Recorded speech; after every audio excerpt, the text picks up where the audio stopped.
to talk to our people, to deal with any issues that are on the grounds, to ensure that there is permanent peace. As governors, for example, we can't do what we envisage to do development in those regions if we have insecurity. As governors from the region, we will support the president in his endeavor to ensure that in his term, we ensure that Kerio Valley is not the same again and becomes permanently secure. The biggest hindrance insofar as security operations in the region is lack of infrastructure. It is not by coincidence that this area has the worst problems of insecurity. It is a factor of marginalization, and road network is the biggest problem in this region. The memoranda, as already pointed out, 142 of them, need to be looked at by the technical committee. We don't want the country to get the feeling that we meet to adjourn every time. As you can see, dealing with 142 memoranda is quite a task, and we immediately after this, the technical committees will go into session and do as much as they can. And we'll be coming back here on Monday to receive the reports of the various memoranda and then be able to make a decision on the way forward. When we meet on Monday, it will be serious engagement. So we're of course aware of the time limit, very much aware. Mheshimiwa Spika na wabunge wetu wamenihakikishia ya kwamba watapitisha mapendekezo yetu ya kufutilia mbali madeni yote ya kampuni yenu hii ya Nzoia na kampuni zile zingine za taifa letu la Kenya. So his aims and objective in this particular area is to overhaul the sugar sector, to come up with new ideas, to attract other shareholders and investors who would both direct and indirect investment in the sugar subsector of agriculture. Sentiments about Mumias sugar being resuscitated largely positively affects the farmers, because they are the people who have lost a lot of money. Some of them supplied sugarcane to the factory.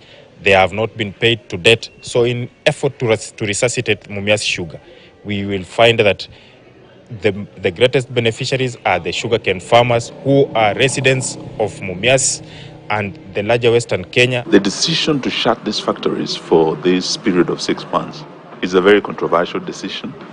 Stakeholders were not involved, and I can say that the visit was met with very high expectations, and there was serious and overwhelming reception. All those projects that had stalled, which were put in place by the government of President Uhuru, and some didn't take off. He has allocated funds for them to take off, and he's serious that he will be coming back to make sure that those projects have taken off. The president was in Central Kenya. He gave them goodies in excess of almost 300 billion. Tangible projects we could see. Okay? But now when it comes to us, the president comes to launch county assembly building that was built long ago. By him coming to the villages, even the other leaders who are in opposition, you saw them in Kakamega, you have seen them all over where we have been going for meetings, they have been going with us. So this one shows that at least people are seeing what the president is doing. And he himself, he's a hands-on man. He's ready to move all over to see the challenges that are in the villages and the counties, and he's trying to solve them. President Ruto is not somebody who sits in the office. President Ruto enjoys when he meets people. So he wants to get to the people, one, to say thank you. That's why he came to church, started with church, because he wants to thank God for the victory that he got and Kenya Kwanza got. Nataka mimi nifanye kazi na huyu Wangwe? Tufanye kazi na yeye? So tafadhali Wangwe, my friend Emmanuel. Wananchi wamesema wachana kitendawili, maandamano wachana naye, fujo wachana naye, tukuje tufanye kazi. Mimi nataka kuhakikishia kwamba we are going to work together to support the bottom up economic transformation agenda, kwa sababu inatilia mkazo sana mambo ya ugatuzi na pale mwananchi wa pale chini. This is a region that was covered by the blue wave, but they want to turn the region yellow through promises. So really it was more politics than development. Sioni kama ilikuwa ni siasa. Rais alikuwa anasema kitu anajua, alichoagiza wakati wenye alikuwa anaomba kura. Akasema ya kwamba tumweke kwa kiti, atatutendea maneno ambayo yamedidimia hayatendeki. Na kweli akakuja Western akasema ya kwamba atakuja atafungua viwanda ambazo vimelala, na kweli mipangilio yake venye iko tumeona. Hata juzi nimepita huko Mumias, nimeona watu wameanza kupanda miwa kuashiria ya kwamba mashini ya Mumias inaenda kufunguliwa. Unajua yeye anataka route 2027. Na vile alikuja hapa na akasema hizi project zote akaiti watu wa Kakamega. Nafikiria around 70% atafanya. All right, politics of sugar and of course bipartisan talks is what we will be discussing with our panelists right now. But we want just to navel gaze on that a bit and look at what 142 memoranda does really portend for this NDC, and why also the talks are stalling right now. There are reports, according to the dailies, that some of high officers have been calling some of the members of NDC that some of the topics, they should not also be broaching them, like also revisiting the 2022 polls, as it were. If you may grab a copy of a People Daily this morning. Let's just begin with you, Dan Manzo, on that particular note, just to find out what is really stalling so far, and what the talks and the 142 memorandum that has been submitted so far, and the 50 days. Do you think that is a sufficient time to come through all this memorandum? You know, when this matter was brought to the two houses, National Assembly and Senate, there was opposition from certain quarters within the ranks of government that it should not go through. And I went through, thanks to Ishungwa leader of majority. He decided to mobilize members of the National Assembly to start to support the talks. When it came to Senate, there were kamkunjis that it is defeated.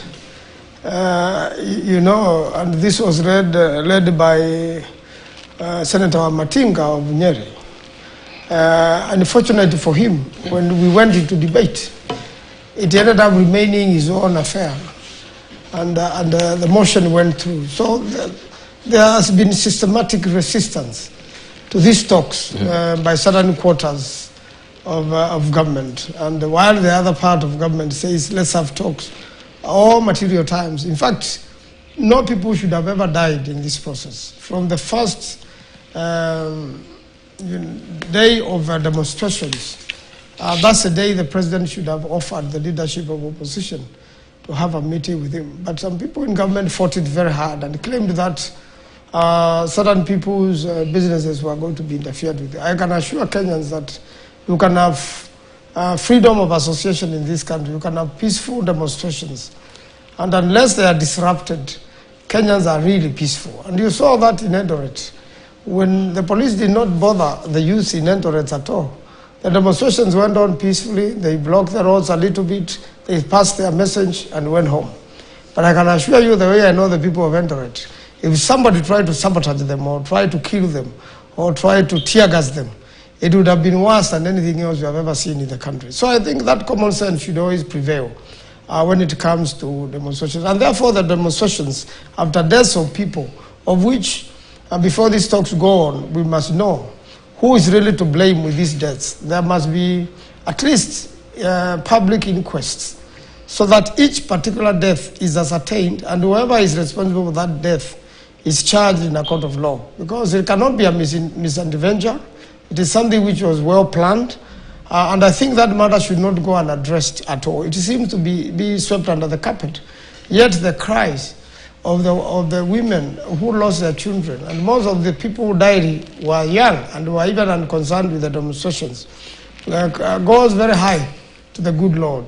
And therefore, something must be done. And therefore, when you see these memoranda, I think they are on the right pace. If they are memorandas, let every single memoranda be addressed, because that's the essence of public participation.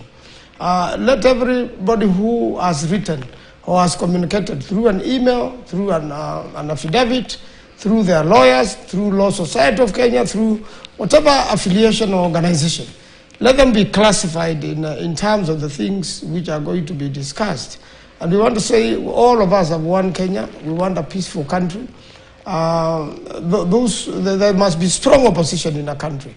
You cannot want to make us a one-party country. We are not. We are a multi-party democracy in accordance with our constitution. But some people entertain the idea that once you form government, then you must force everybody to join that government and to let that government do its work unchallenged. There are a lot of, pretenses. A leader talks this way, but they mean the opposite.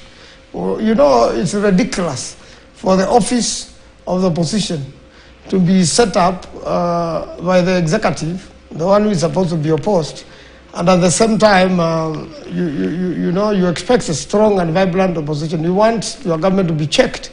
That should be an initiative of the people. And you can never create a different system, especially altering the main government structure without going to the people. There must be referendum. So the current talks must be very careful not to end up the BBI way, because whatever will come out of all these talks, I can see the government wants some constitutional changes. The opposition wants a lot of constitutional changes. If you are going to do constitutional changes, there are two ways you do it. It must, from the BBI case, it must come from the people. And that's why the memorandums are very important. And I really want to thank their decision yesterday. If they decided to proceed without looking at the memorandums, they would have ignored the people and they would have fallen under the pitfall of BBI. And therefore, when the amendment bill, constitutional amendment bill is finally drafted, it will be challenged in court, and we would have wasted 4 or 5 years trying to amend the constitution. Aren't we beginning the same way we began with the BBI? Well, yes. Who has constituted these bipartisan talks?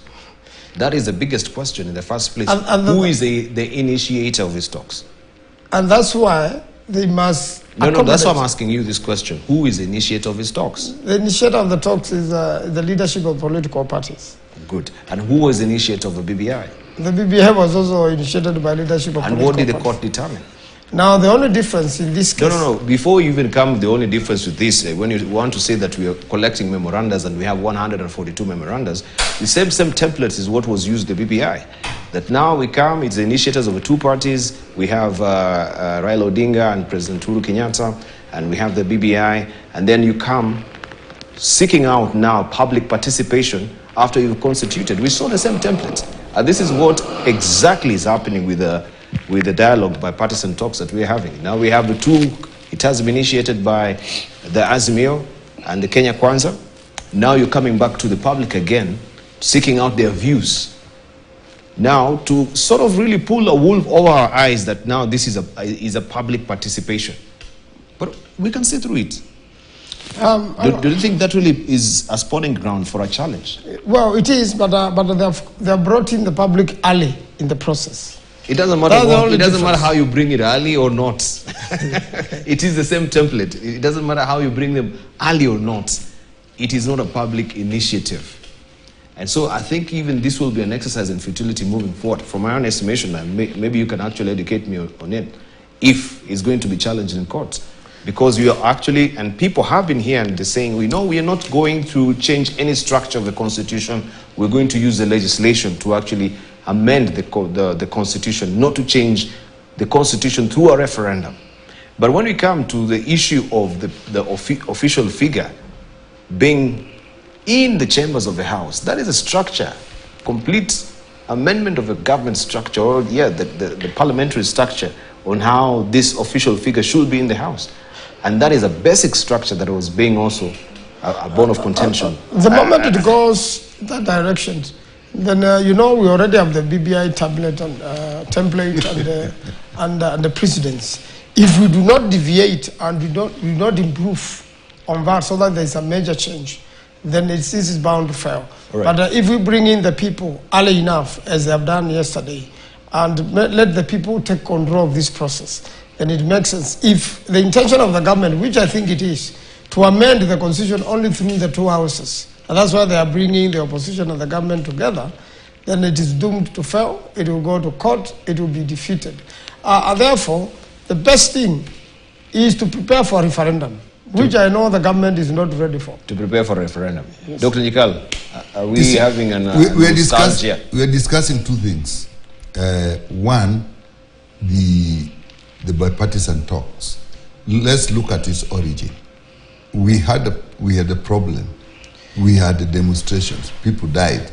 There are issues that were being brought out by Azmio, the cost of living, the electoral process, and all those things that were being, the finance bill and so on, that were being brought out. And so the country was in turmoil. So a decision was made, let's have bipartisan talk. And let's not forget, whatever one thinks of these talks, they came because of the issues we had. And the logic, simple logic should tell you that if they fail, something of that nature is going to happen. Because people say, okay, if you are talking, fine, let's give it a chance. Now, it's so important that you let it go on. Because if it doesn't, you must ask yourself, what will happen? You can talk, you can make phone calls, you can have bad faith, but in the back of your mind, you must say, why did it start? Now, having said that, in my view, the talks should go on.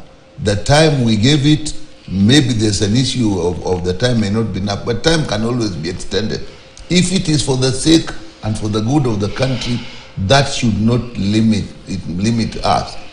Now, bringing in the public is a good idea. Let's hear the people. When we were in those demonstrations, it's actually the people that were there. So you can't say now that whether it is through parliament, whether through political leadership, that process can go on and they're not part of it. So for me, the decision to bring the people in is good, in my view. If there was need to get more time to get it done, so be it, because that's what we wanted. So then you are asking a further question. What I say, we're discussing two things. When we reach whatever decision we reach, which we think is good at that point, then how do we implement it if it means, for example, changing the constitution? Your concern is, if it is not people initiated, then it will face the same fate as the BBI. Now, in my mind, I'm not a lawyer, it's a lawyer, but my logical, law and all these things start with what the people want. Then the lawyers frame those things into law using the principle that they know. But what the people want must be the beginning. If we reach that point, there are two ways of actually changing the constitution. It can be people-led, it could be parliament-led. If it is parliament-led, then in my view, as it is now, there is nothing lost as yet. But if we want to then later on say this was people initiated, then we have a problem. But at this point in time, there is still that option that it can go either way. So I would believe, like anything you do, you have a task force, you have a committee, whatever. When you have reached what you think is agreeable and amicable or good, the next thing that must come with that report is how it is implemented. And I think it is at that point that as much as we start to think about, then we will query, okay, now you have reached here. Even BBI, if we had thought about, by the time we got areas that we agreed and said, do we want to go the people way, do we want to go the parliamentary process, maybe too different. We started the people way, but then the court decided, as much as it is good, you didn't start it in the right process. We have not lost all now. The two processes are still more to us, but now it is leading through a parliamentary process, so it can go that way. But if we now start discussing very seriously how we are going to implement it, but we haven't even reached a decision on what we are going to implement, then you see we are jumping the gun. I normally like to take things process by process, and this is good. What is concerning me are those who are talking outside, particularly those who hold high position. No, the deputy president, for example. The thing is, we don't want to waste Kenyans' times on these bipartisan talks, because you should have seen the end and you see, are we having the right legal framework for the implementation, or are we starting on a wrong-headed position as it is right now? So if you say, yes, we agree, there is a process propriety that we need to follow, so then we'll decide on the implementation. What if it's way too late again and you've wasted no, this at this point, and I expect people who are in the bipartisan talks on both sides, they are lawyers who are very well versed with this thing. We would expect that as they're doing that, they're anticipating. It is like everything. Even if you're building a house, you anticipate how you are going to use the house and therefore put that in the process. But to a large extent, that is normally between the owner of the house, the engineer, and the architects. Similarly, as of this point, all Kenyans can't sit there and discuss this thing. People who represent Kenyans by one way or another, either through election, through their leadership in parties, or being civil society. The civil society also represents Kenyans. So they are there. Let's give them time.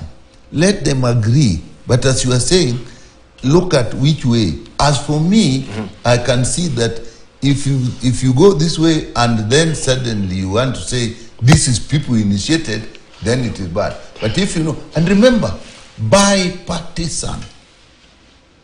We started bipartisan, and actually that was looking to parliamentary process. So we still have, in my view, the lawyer is here, he can tell, we still have a parliamentary process. The bar.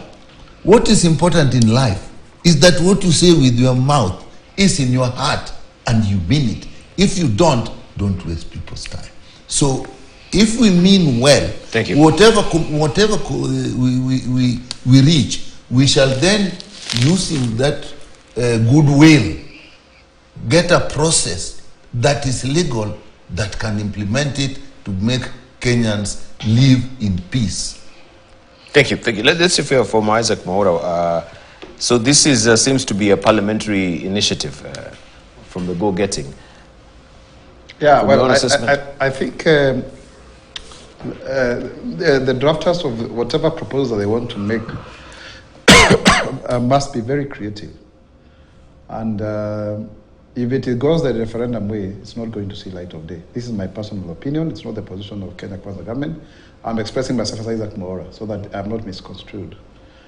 Because if you anticipate a referendum, it's always contentious.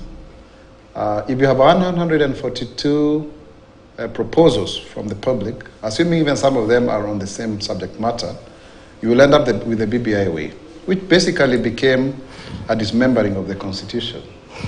And that is why the High Court and the Court of Appeal agreed with the element of the basic structure doctrine, which again was suspended, or the Supreme Court never thought that it should be the case. Why? Because there will be so many competing interests, and you are trying to appease this group and another going forward. And let me give you an example. The Prime CS position, you don't need to amend the Constitution, in my humble submission. You can create a law, because it's one of the 22. Just say one of the 22 ministers shall be a chief minister with the responsibility of coordinating Parliament and the executive, liaison, and also performance in government, because those are the two main roles of that office. Of course, I would also want to say there should be a CAS law, so that then also you create the deputy ministers very clearly, and you know why I'm saying so. The issue of the leader of minority versus the opposition leader, again, you can create it through a legislation by amending the Elections Act, having one of the 12 slots in Parliament. You say the first slot shall automatically go to the first runners-up in the presidential elections, and then you marry that position with that of leader of minority. You don't need to increase the number of parliamentarians. So what happened to the leader of minority? It becomes one and the same. Becomes one and the same because he's a nominee of the nominating party, appointing party, and also that means, for example, let me give you a scenario. So if we change it, if we say, okay, the minority leader is the opposition is the opposition leader. Does the nomenclature also from the constitution perspective matter? No. You know, you have the leader of minority stroke opposition leader. It's a nomenclature anyway. That's what I'm asking. Does it matter? Because now you're telling me we have the opposition leader and we have the leader of minority. You marry the two. Let me explain. You marry the two positions by having because you see, you cannot be a leader of opposition outside the parliament. If you did so, it would be termed unconstitutional, because you are changing the structure of government, which as per Chapter 16 of the Constitution, if you look at Article 255, 256, and 257, will not actually suffice. So what are you trying to do? You are trying to concoct a scenario where the official leader, the official opposition party, will definitely have a slot out of the 12 nomination slots. And one of the criterion of having those people, because I've been a beneficiary, is a worker. You see, so in this case, you would collapse, for example, the slot for John Bandi and that one of Opio Wandai. I'm using this scenario for people to understand, to merge the two, so that you have somebody nominated by the party by the virtue of being the first runners-up in the general election, and of course, now you have the minority leader who will have now stroke of official opposition leader, which the official opposition leader nomenclature shall be as a result of a statutory amendment provision. Right. Yeah, so that way you will not be able to increase the size of parliament. You will not be able to have, you will not have been accused of altering the structure of governance, and you will not need to go to a referendum, in my humble submission, because in any case you are just using a statute to enhance governance. So I think those are the kind of things that we need to look up. I do not agree there is a way in which you can entrench CDF into the constitution without going to a referendum. That is my humble submission. And I don't even see there is a problem. It is an insecurity of members of the National Assembly that NGCDF should be in the constitution. It was part of the BBI proposal, very robustly defended by members of the National Assembly. We tried to do that for the Senate, it did not succeed. I remember even senators working there to cause a commotion led by the then Senator for Machakos, Kabaka, may his soul rest in peace. But you don't need that. The NGCDF is justifiable, in my humble submission, is one of the most progressive funds that we have in this country. And the way it is structured, it can only be enhanced through amendments so that it is protected from the idea that it is members of parliament implementing. And if that can be done with the kind of structure that is currently obtaining, and that is codified in law, I think in my humble submission, you don't need that one to be in the constitution. The moment you introduce that, you are changing the role of parliament, you are making parliament to be an implementer, and somebody will go to court and challenge, just like TISA did for so many years. The other issue of audit of the elections, these are my opinions. I don't think we need to audit the elections. The election was concluded. The Supreme Court audited the elections. There was a unanimous decision on 5th of September last year, and President Ruto was sworn in on 13th of September. Tomorrow, it will be exactly 1 year since he was sworn in. There is no need to audit elections, and I don't think that is opening up a Pandora's box.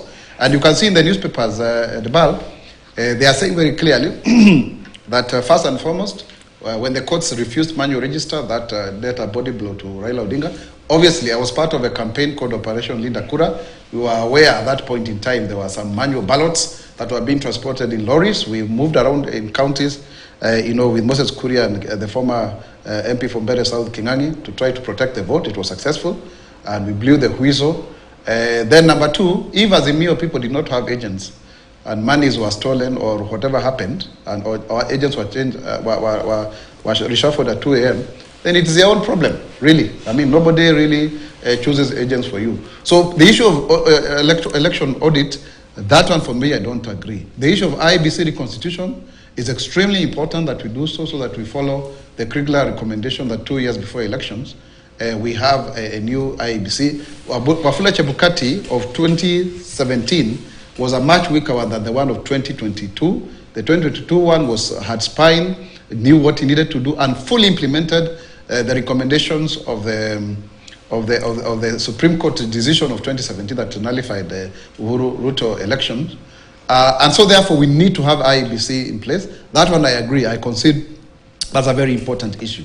I do know for sure If anything is done that is unconstitutional, somebody will still rush to court, and this process will stall. So we have to be having a very creative idea of doing those things. There are about 5 issues in my humble submission, and I think there is a way they can be done without taking Kenya to the referendum. Because even if you are to anticipate a referendum, it is most likely going to come in the 4th year. I don't see it coming in the 2nd year, which is starting from tomorrow. And then that will be caught up in election fever. So basically, these talks, So these talks are bound to continue on and on and on. No, it will no. drag on and on and on for the next 4 years. I am looking at the issue of timelines. If you are to use the referendum, Yeah, that's what I'm saying. But if you go the statutory way, it's very easy to fast track them. But it needs a lot of creativity. But either way, it's going to go beyond 2 years. In my humble We're submission, going if to you be go the talking and referendum talking way, and talking. Yeah, Let me make a If you point go the there before we go, just a small one. What worries me is that when we discuss these issues, we have somewhere at individual level, even at group level, where we think it should go, or where it will go. Why don't we leave it? We have set up a team. If you have ideas, it has now been open. 142 groups have gone and put these ideas. If you take each item, like even if you take the audit of elections, it should not be the assumptions that when you are auditing election for 2022 election, you want to reverse the status now. It may be that it will tell you what flaws were there that need to be rectified for posterity, to be rectified for the future. But if your feeling is that it may lead to reversal of the current status, then obviously you are bringing huge emotions that will stop people from thinking. We must think far. What has happened may have happened, but what is going to happen? So you can't say the audit of election is going to end like this. Even if we take the issue of the leader of opposition, it shouldn't be assumed that the moment you take the leader of opposition, you accept it, it is going to be implemented in the current structure as it is, and therefore you want to start thinking who will be in parliament and who will not be in parliament. It may need a much broader thing. So let's let these people think all these things through. Let's give them our ideas. In fact, it is, in my view, if I was doing it, it is towards the end when we see areas of agreement that we must say, okay, this thing is going this direction. If it goes this direction, this may actually need just legislative processes. Some may need just structural processes. Like say, if we included things like the cost of living, those are things you may not even need to change legislation. They may be structural. So you may have all those things, and then you say, this may need a constitutional change. Then now you have a major issue there. How do we do it? And you can't bring the report to us. Thank you. So that is very important. Because if we start wanting to implement what has not been agreed and arguing about implementation process, we won't even discuss what we want. All right. So since now we had the 5 pillars that will be the issue that will be broached with this bipartisan talks, or the NDC as it is right now, what happens to this 142 memorandum that doesn't really fit in within the 5 objectives that it is? Because now it seems we're cluttering a lot on this particular table.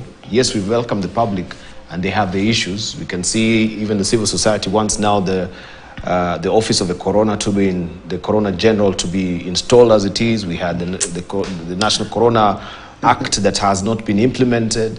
So we have a clot of everything, a melange of and conflicts of issues that are coming on the table, and we seem to be losing track on the 5 objectives. Are they going to sieve through and see if they're falling through these particular pillars, or what will happen to this memorandum?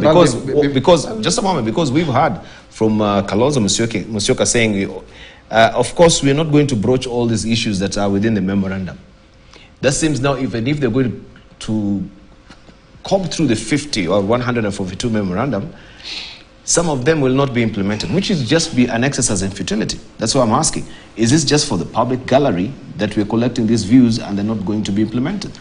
Just for the simple fact that we want tokenism of public participation Deba, let me come through before Manzo comes in.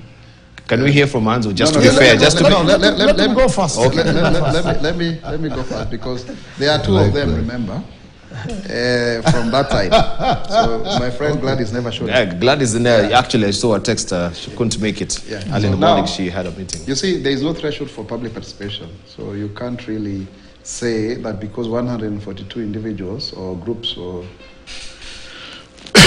associations, wrote memoranda, that all of them should therefore be considered. Some of them are bread and butter issues, I can assure you, because I have participated in such a process before, and some of the proposals are based on policy, people's views on good governance, but what can really be legislated or can be made part of the constitutional amendment usually is on the lower side. And you'll find some of the issues addressed as well can also be dealt in Parliament in terms of legislation or administrative measures. So I think they will save those ones, and I'm sure they have very good brains in terms of the Ankolu, and of course the indefatigable Adams Along, who is the lead technical arm of ODM in all situations.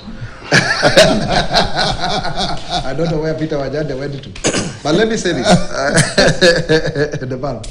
that let people give their views, but there will be emotive issues. I know Dr. Nikal here is trying to defend the fact that the issue of audit. We don't want that audit ourselves. I will tell you without a doubt, because it is taking us back to the legitimacy of the government. That is the elephant in the room. But Nikal says we should revisit for the sake of posterity. There is no posterity here. The idea why we are doing this, because the Supreme Court pronounced itself on this matter about. But let me just make something very limpid and clear. Yes. Was this part of the 5 pillars? No, it is. But it is part of the 5 pillars. It has been agreed, isn't it? It's okay. I agree. Why should there be also interference from the upper reaches of government on if it has been agreed? If it has been agreed? I don't think it's that someone is calling to. But if you read the Daily, you will find that they're saying someone really called and said that should not be broached as part of a bipartisan talks. I think there's no interference in the sense, because you see now we can't prove whether there was a call or not. The ball is you who is saying it. Quoting what is there actually in the days today. Whoever is saying it must prove. He who alleges must prove. But let me say this: the issue there, the fear, and I need to express it for people to understand, is that if you start going back to the issue of who won the election, how was it done, and what have you. You are delving into the issue of legitimacy, whether somebody won the election fairly or unfairly, and that is not the purview of Kalonzo Musyoka, who is partisan, of Kimani Ichung'wah, who is partisan, because these are politicians anyway. They cannot therefore go ahead to determine how elections were conducted. If it was an independent body, which in this case has been arrogated to the Constitution, then that way it will be, and of course that was already determined. But also something that I think I do not quite agree is the fact that we seem to be saying that the country cannot move on based on these talks.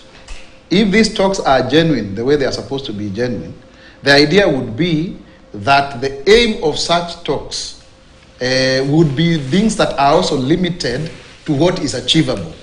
And I must say this, when for this new constitution to be realized, and maybe none of us was in Parliament that time, there were so many amendments that were more than even the constitutional articles of the Constitution, 260. Mm-hmm. And at some point, all those amendments had to be done away with so that the draft actually they were done away with. Not even one saw the light of day. I remember Murugi Madenge had several, Ababu Namwamba. There were so many people who had proposed amendments, but all of them were discarded so that this document can become law. And thanks to Mutaka Kangu that time, Karoli Omondi, Mother Karoa, they are the ones who came up with a legislation that was, helping the process move forward despite the obstacles. So if we are to go the BBI way, where everybody, we were part of that process.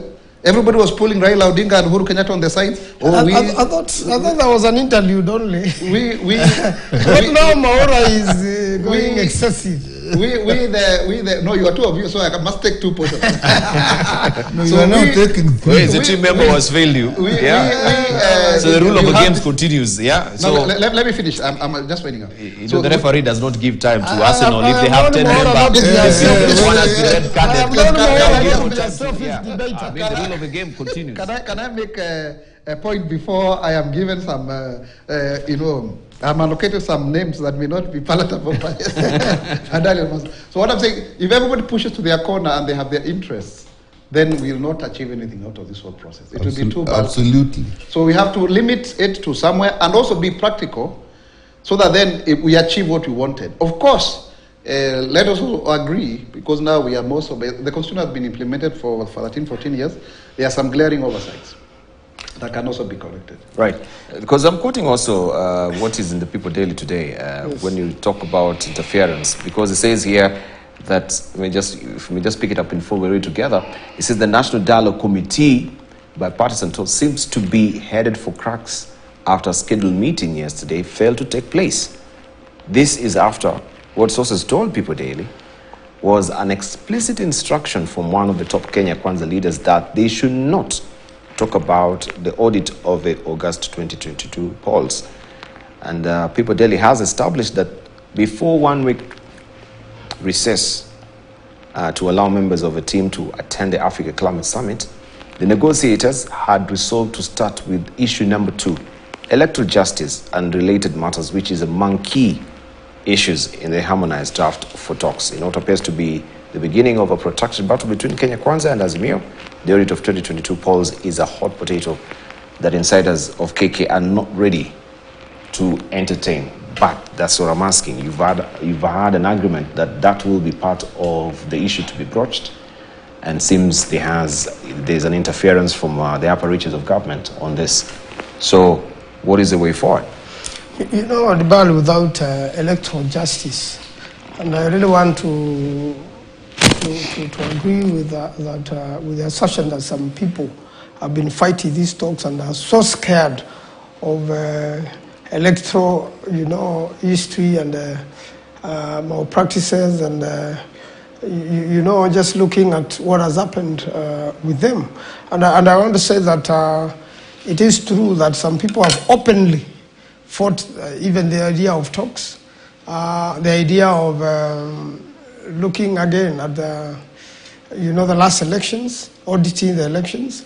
I know that's a funny issue in this matter, and particularly the Deputy President has come out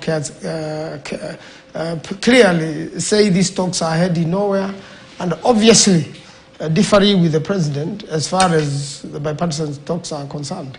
So there's no need to say sources. The honest man of the nation has gone public and dismissed these talks, and it does not want the issue of electoral audit touched at all. If you know you are elected fairly and you clearly won the election and you are with the people, you need not to be scared of any audit.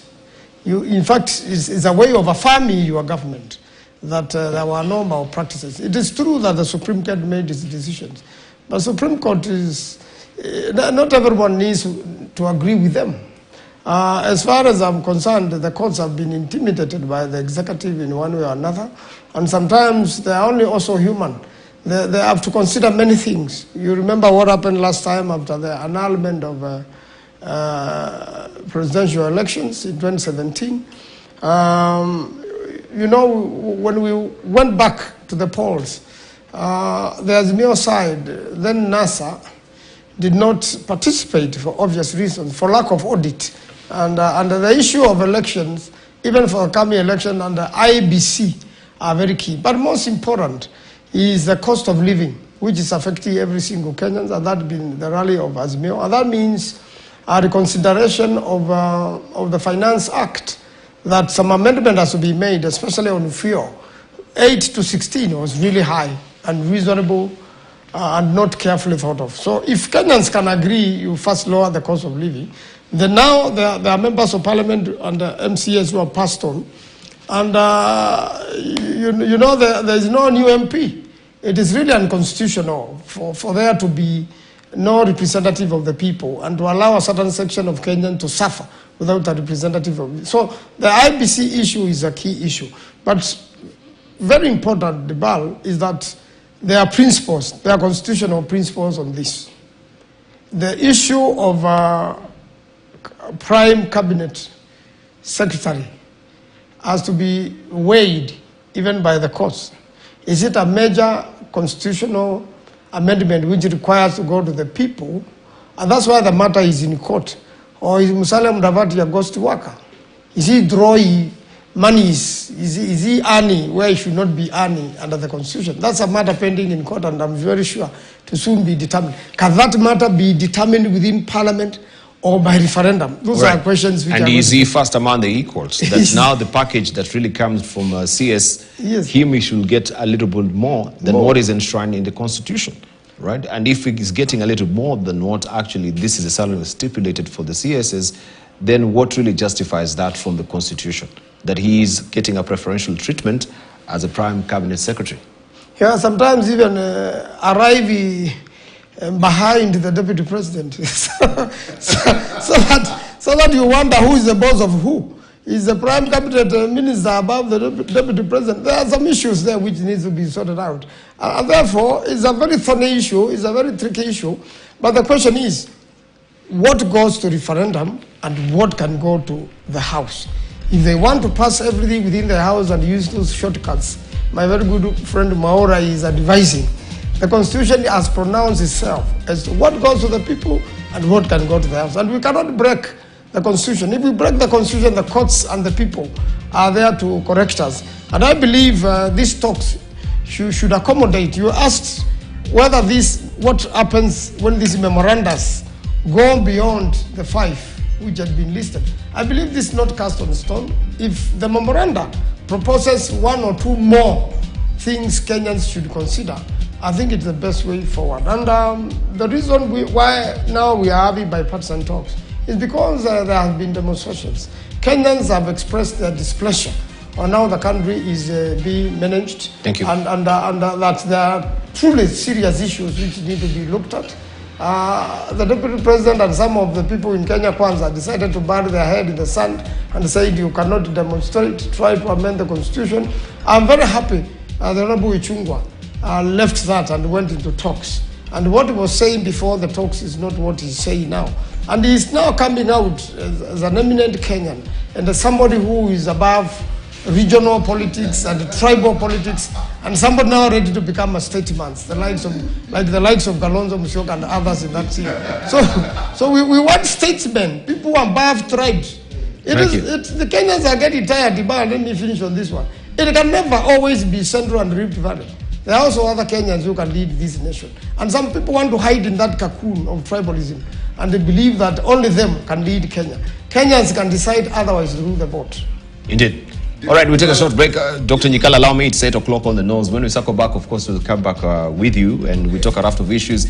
Sakaja is unleashing tax wrath on city hustlers. That is what is on the front page of the Standard this morning.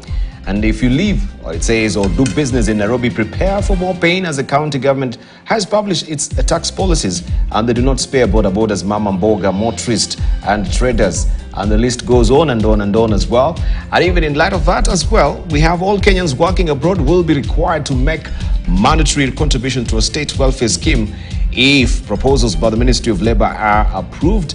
And if the scheme known as Kenya Migrant Workers Welfare Fund seeks to provide relief assistance to migrant workers in invalidity benefits, medical assistance, and survivor benefits when a migrant worker dies.